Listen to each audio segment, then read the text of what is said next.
الله سبحانه وتعالى إن ينصركم الله فلا غالب لكم وإن يخذلكم فمن الذي ينصركم من بعده صدق الله مولانا العظيم दर्द दिल किसको सुनाओ कोई तो गमखार नहीं दर्द दिल किसको सुनाओ कोई तो गमखार नहीं राज दिल किसको बताओ राज़दा मिलता नहीं इस्लामी ছাত্র খেলাফত বাংলাদেশ কর্তৃক আয়োজিত আজকের এই কেন্দ্রীয় সম্মেলনে উপস্থিত বাংলাদেশের শীর্ষস্থানীয় আলেমদের অন্যতম হযরত মাওলানা আব্দুল হামিদ পীর সাহেব মধুপুর আজকের এই সম্মেলনের প্রধান অতিথি প্রধান বক্তা বিশেষ বক্তা ইসলামী ঐক্যজোট ইসলামী খেলাফত ইসলামী যুব খেলাফত ইসলামী ছাত্র খেলাফতের কেন্দ্রীয় মহানগর সারা দেশ থেকে আগত আল্লামা মুফতি আমিনী রহমাতুল্লাহ আলাইহি রুহানি সন্তানেরা আলোচনা দীর্ঘায়িত করবার সময় নেই আজকের এই সম্মেলনে আগত আল্লামা মুফতি আমিনী রহমাতুল্লাহ আলাইহি রুহানি সন্তানদেরকে আমি কেবল এতটুকুই বলবো আল্লামা মুফতি আমিনী রহমাতুল্লাহ আলাইহি যখন ছাত্র মোর্চা বর্তমানে ছাত্র খেলাফত গঠন করেছিলেন বাংলাদেশে অনেক ছাত্র সংগঠন ছিল আল্লামা মুফতি আমিনী রহমাতুল্লাহ আলাইহি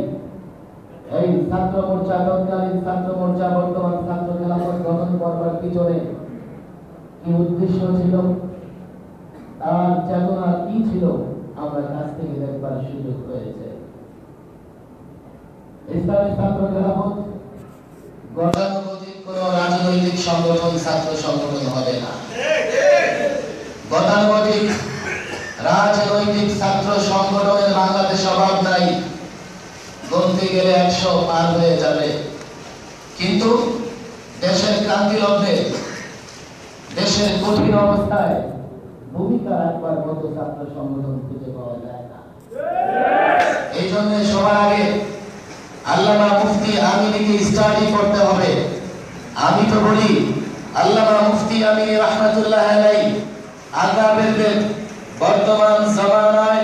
সর্বশেষ নমুনা যুগে যুগে আল্লাহ রাব্বুল আলামিন এমন শাখসিয়ত ব্যক্তিত্ব প্রেরণ করে থাকেন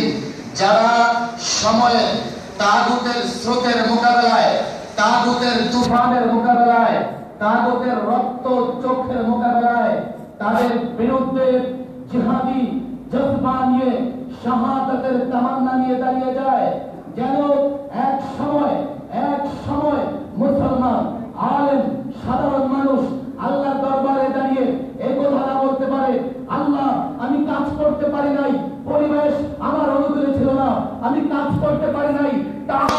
শক্তিশালী ছিল আমি কাজ করতে পারি নাই আমাকে জেলের ভয় দেখানো হয়েছে আমি কাজ করতে পারি নাই আমাকে গুলি করে হত্যা করবার হুমকি দেওয়া হয়েছে যাতে কোন আলেম কোন মুসলমান এই কথা বলতে না পারে সেজন্য যুগে যুগে বীর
তবে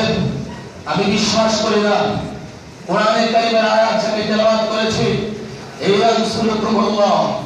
ইয়ানসুরুকুমুল্লাহ ফালা গালিবা লাকুম ওয়া ইয়াখযুলকুম ফামান যাল্লাযী ইয়ানসুরুকুম মিন বা'দি। আল্লাহ যদি কাউকে ইজ্জত দেন, আল্লাহ যদি কাউকে সম্মানিত করেন, আল্লাহ বলছেন দুনিয়ার কোন শক্তি কোন তাগুত তাদেরকে পরাস্ত করতে পারবে না। আর আল্লাহর কসম, আল্লাহ যদি কাউকে অপমানিত করেন, লাঞ্ছিত করেন, এই আয়াতের উপর ভরসা করে, আল্লাহর জাতের উপর ভরসা করে পরিষ্কার বলছি, আমাদের লক্ষ্য এমপি হওয়া নয়, মন্ত্রী হওয়া নয়। আমাদের লক্ষ্য এদেশে কোরআন বাস্তবায়িত হবে, আমাদের লক্ষ্য এদেশে আল্লাহর নবীর সুন্নাত বাস্তবায়িত হবে। যতক্ষণ কোরআন সুন্নাত এদেশে বাস্তবায়িত না হয়, তাগুত যেই হোক, আল্লাহর কসম লক্ষ মানুষের সামনে আল্লাহর কসমকে বলতে পারবো, যতদিন কোরআন সুন্নাত বাস্তবায়িত না হবে, লড়াই চলবে, এক মুহূর্তের জন্য লড়াই বন্ধ হবে না।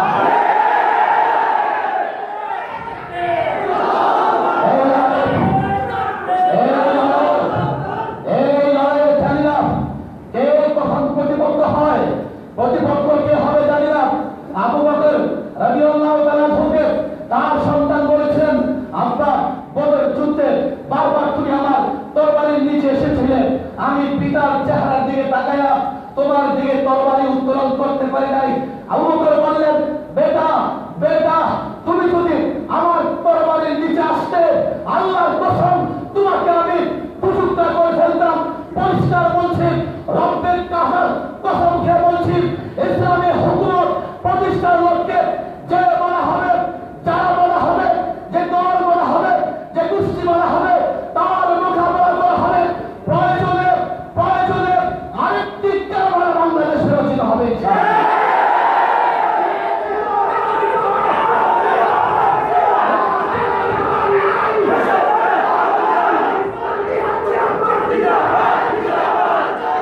ইসলামী সকল সকল সৈনিকদেরকে আল্লামা মুফতি আমিন রহমাতুল্লাহ আদর্শ মজবুত করে ধরে সামনে এগিয়ে যাবার আহ্বান জানিয়ে আমার বক্তব্য শেষ করছি। ওয়া মা তাওফীক ইল্লা বিল্লাহ।